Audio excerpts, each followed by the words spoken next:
इसका सोल्यूशन करते हैं। सो पहले हम वो चीज़ें लिख लेते हैं जो उसने दी है, जैसे कि उसने AC जो कि रोप की लेंथ है 20 मीटर दी है, और हमें निकालना क्या है AB जो कि पोल की हाइट है।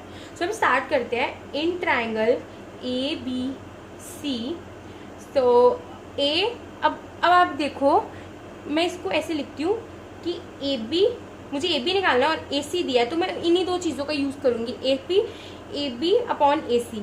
अब जो AB है हमारा वो परपेंडिकुलर है, और जो AC जो है वो हमारा हाइपोटेन्यूज है। तो हमें पता है perpendicular upon hypotenuse is equal to sine theta, और थीटा की वैल्यू हमें 30 डिग्री दी है, एंगल हमें 30, तो मैं इसको ऐसे इसको लिख देती हूँ साइन 30 डिग्री।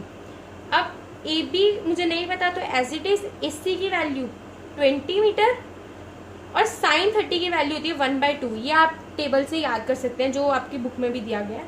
सो AB की वैल्यू निकालते हैं 20/2 कट करके AB is equal to 10 metre.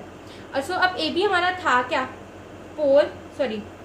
AB हमारा था height of pole is equal to 10 metre. तो ये हमारा आंसर है। अब हम करते हैं question number 2 of the same exercise only.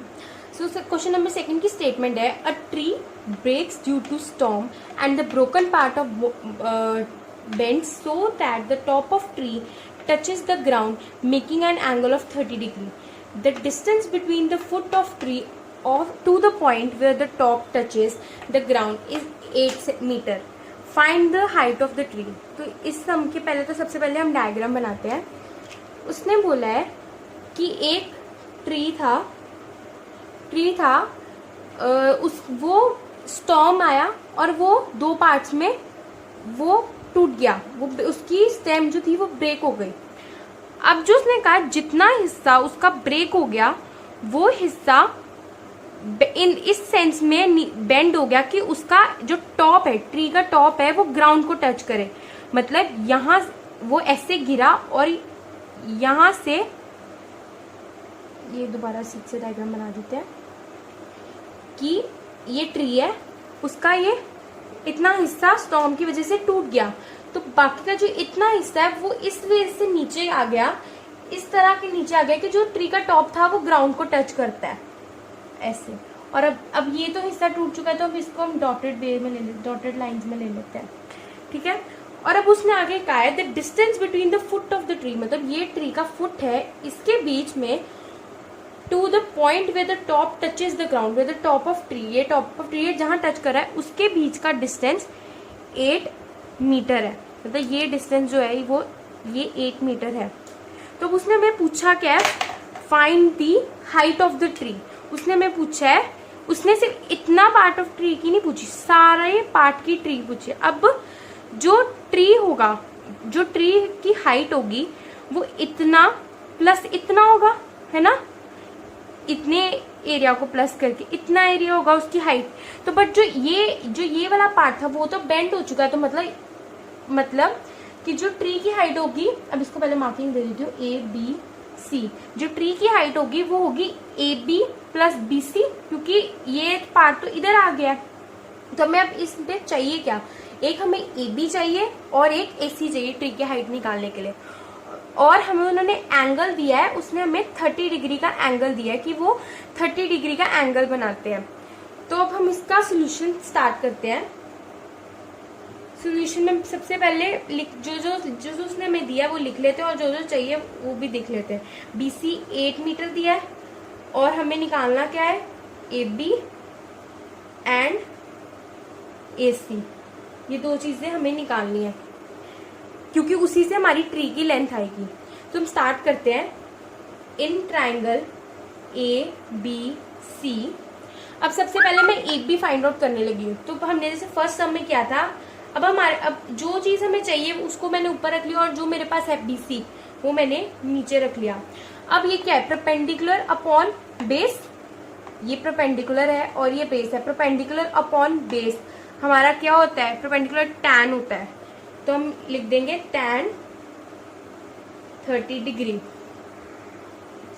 अब टेबल से हम देखते हैं कि tan 30 की वैल्यू हमारे पास क्या होती है, 1/√3। अब ए बी हमको नहीं पता, बी सी 8 है और tan 30 है 1/√3। तो ए बी की वैल्यू हमारे पास आ गई, ए बी की वैल्यू हमारे पास आ गई 8/√3। अब इसको हम रैशनलाइज करना चाहते हैं तो अभी भी कर सकते हैं, बट हम इसको बाद में करेंगे इकट्ठे प्लस करके।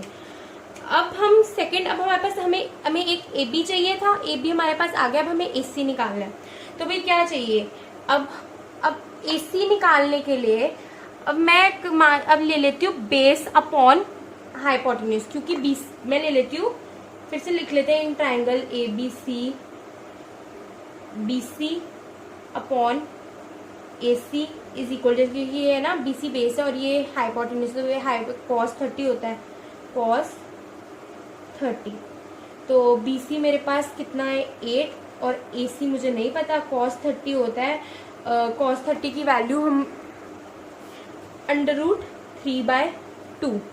सो अब क्या कहते हैं, मेरे पास 1/AC is equal to √3 upon ये इधर क्रॉस मल्टीप्लाई हो जाएगा 8 × 2 16। सो मैं इधर आ जाती हूँ, AC is equal to 16 upon √3। ठीक है, अब हमारे पास AC भी आ गया, हमारे पास AB भी आ गया। अब हमें चाहिए क्या, अब हमें हाइट चाहिए ट्री की। हम यहाँ मान लेते हैं यहाँ D पॉइंट है, मतलब हमें BD चाहिए, क्योंकि टोटल हाइट तो ट्री की क्या है।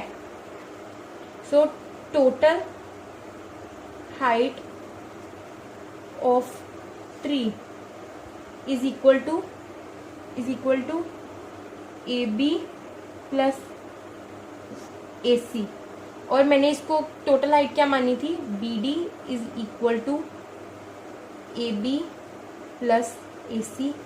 AB मेरे पास कितना है 8/√3 प्लस 16/√3। तो हम इसको एलसीएम लेके 8 + 16, तो ये हमारे पास इसका अब ये जब आंसर निकलेगा ना, अब हम लोग इसका रैशनलाइज करेंगे। ठीक है, 24/√3।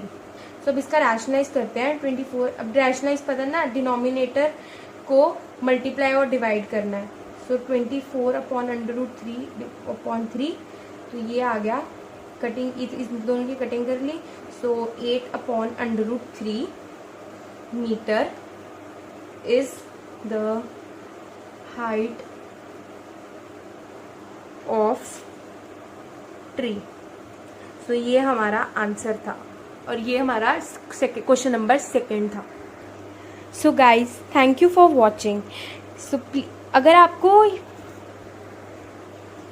आपको ये वीडियो पसंद आया तो प्लीज़ इसे लाइक करें, अपने फ्रेंड्स के साथ शेयर करें और मेरे चैनल को सब्सक्राइब करें। अभी तक तो हमने इस एक्सरसाइज के इसे फर्स्ट एंड सेकंड क्वेश्चन किया है, पर नेक्स्ट क्वेश्चन में हम इस एक्सरसाइज के आगे के क्वेश्चंस को कवर करेंगे। So please subscribe to my channel, क्योंकि अगर मैं जब अगली वीडियो डालूंगी तो सबसे पहले वो आपको नोटिफिकेशन आ जाए और आप मेरी वीडियो देख पाए। Thank you.